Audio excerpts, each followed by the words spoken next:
এটা পৃথকভাবে এখন আমি তো ডিটেইলস জানি না। ৭৭ সালে সেই যুবলী গ্রামে আপনি অর্থনীতির চাকা ঘোরানোর জন্য যে পদক্ষেপ নিয়েছিলেন, আপনি সেই অর্থনীতি নিয়ে নোবেল পেয়েছেন।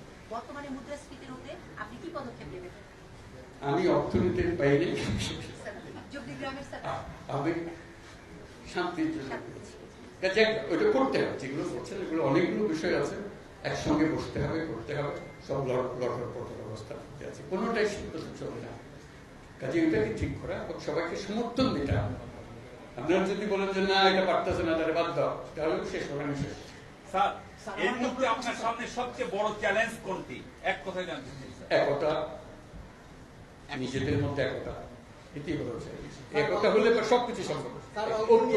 Last question please. স্যার ৩-০ পৃথিবী গড়তে চেয়েছেন আপনি, ১-০ কর্মসংস্থান, মানে বেকারত্ব ২ করে কর্মসংস্থান। সেক্ষেত্রে রংপুর কতটা এগিয়ে থাকবে কর্মসংস্থান?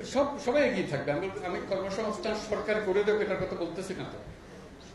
আমার কথাটা হলো আমরা চাকরি চাই না, আমরা চাকরি প্রার্থী নই, আমরা চাকরির দাতা।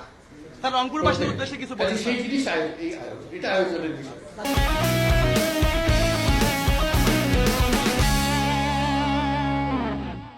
প্রত্যেকের মধ্যে শক্তি আছে, একজন পারে।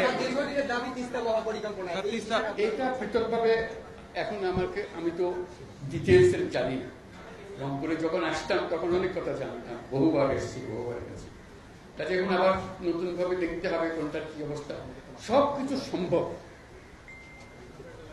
যন্ত্র যেটা আমরা নিজেদের জন্য তৈরি করেছি এটা পচে গেছে বলে কিছু হচ্ছে।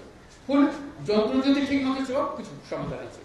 যাতে এখন আমরা যন্ত্রটা ঠিক করি, হলে কাজ করতে থাকবে। ঘড়ি ঘন্টা বাঁচবে যখন ঘড়ি চলে না। অচল ঘড়ি নিয়ে আমি কি করবো? এটা নিয়ে যত কান্নাকাটি করার কিছু করতে পারছি না। যন্ত্রটা ঠিক করার জন্য এটাই হলো মুহূর্ত। সেখানে আপনাদের ভূমিকা খুব গুরুত্বপূর্ণ।